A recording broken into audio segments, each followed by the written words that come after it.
La Segunda Guerra Mundial llega a su fin, pero no para todos al mismo tiempo. Mientras en Occidente se celebra la victoria aliada, en el este de Alemania, especialmente en Berlín, comienza una de las páginas más oscuras, más dolorosas y muchas veces silenciadas de la historia. Hoy vamos a hablar de algo que pocas veces se menciona en los libros. Vamos a hablar de lo que ocurrió con las mujeres alemanas cuando el Ejército Rojo tomó Berlín, y por qué ese capítulo sigue siendo uno de los más trágicos y humanamente complejos de la guerra. Marco histórico. Primero, un poco de contexto. Para mediados de 1945, Alemania estaba completamente derrotada militarmente.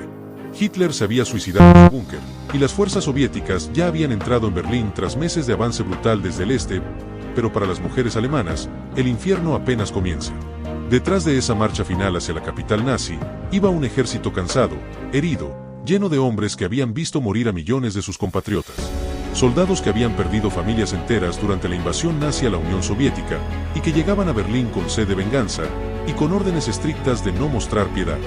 Stalin, líder de la Unión Soviética, había dicho claramente, los soldados soviéticos no deben regresar a casa como mendigos.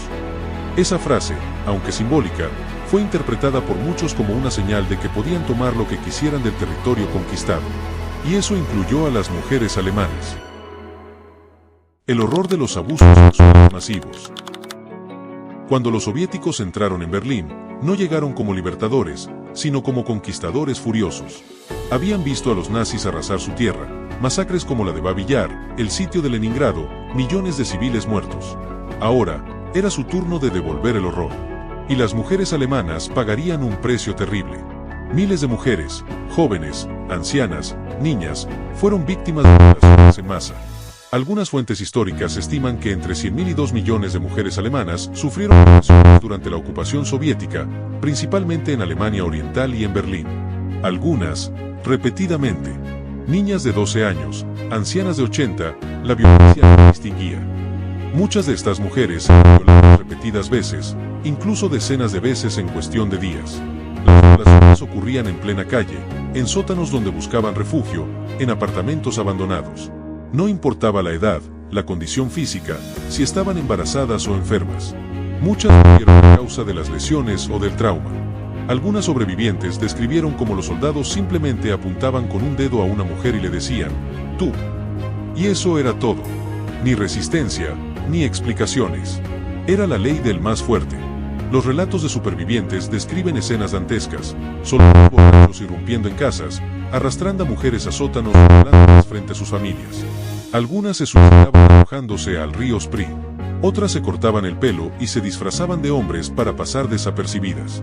Una mujer, víctima de los rusos, narró: lo peor no era el dolor físico, era la humillación.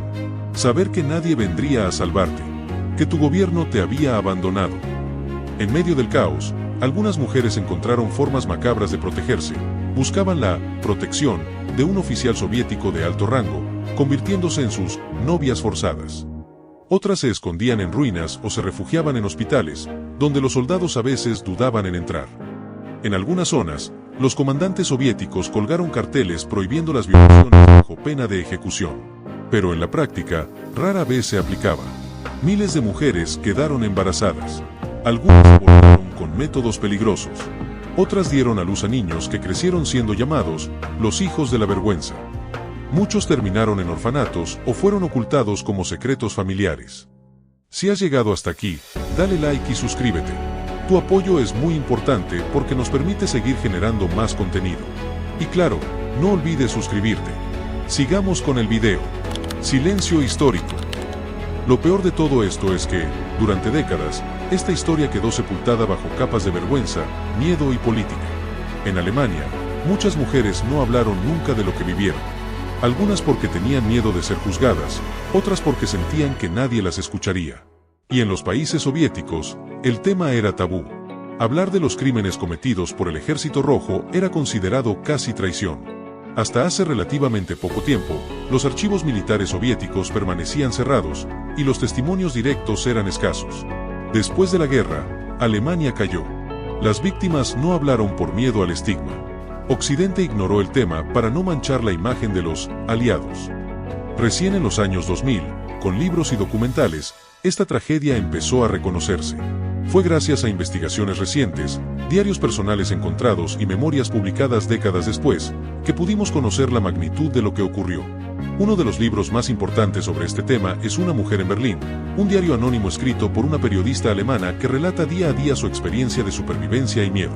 En el libro, Una mujer en Berlín, la autora describe cómo miles de mujeres intentan escapar de la ciudad, cómo otras deciden quedarse, cómo buscan refugio en sótanos improvisados o en edificios semidestruidos. Ella misma, una mujer culta, trabajadora, probablemente de clase media, decide quedarse. No por patriotismo, sino por supervivencia. Sabe que donde quiera que vaya, el peligro será inminente. Y entonces ocurre lo inevitable. Ella relata cómo es violada por primera vez, luego por segunda, luego por tercera, y así una y otra vez. No hay forma de evitarlo. Los soldados entran a los edificios, señalan a una mujer con el dedo y simplemente le dicen, tú. No importa si tiene 15 años o 70. No importa si está embarazada, enferma o sangrando. Es un sistema de terror organizado. Una forma de castigo colectivo. Una violencia sistemática que no se mencionó oficialmente durante décadas. Pero lo más impactante de este diario no es solo el relato de la violencia, sino cómo la autora describe su propia transformación. Cómo va perdiendo poco a poco la vergüenza, cómo empieza a entender que si quiere sobrevivir, debe dejar de luchar contra lo inevitable y aprender a navegar dentro de esa locura. Llega incluso a hacer un pacto con un oficial soviético de alto rango.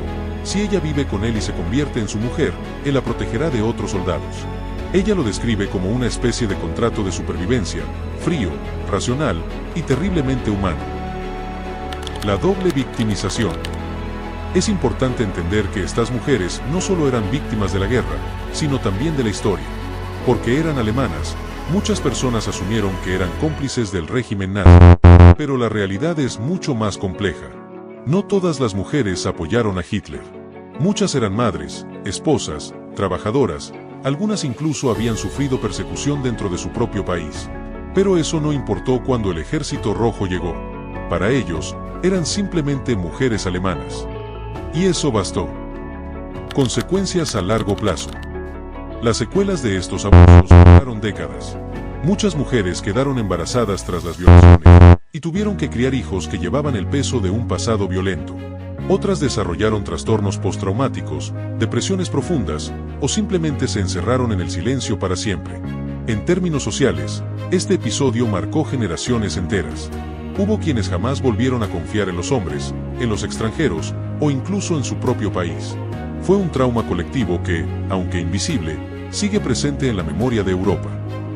Reflexiones finales. Hablamos de esto no para culpar, ni para reabrir heridas, sino para recordar. Para reconocer que en cada guerra hay víctimas que no aparecen en las estadísticas oficiales. Que detrás de cada número, hay rostros, nombres, historias truncadas. Y que, a veces, la verdad más dolorosa es la que menos se cuenta.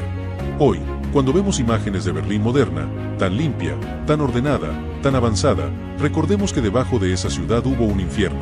Y en medio de él, millones de mujeres que lucharon por sobrevivir, sin bandera, sin voz, sin justicia. Porque la historia no solo se escribe con batallas ganadas o presidentes elegidos. También se escribe con lágrimas, gritos ahogados y silencios que pesan como montañas. En la guerra, los primeros perdedores siempre son los inocentes. Si esta historia te estremeció, no la olvides.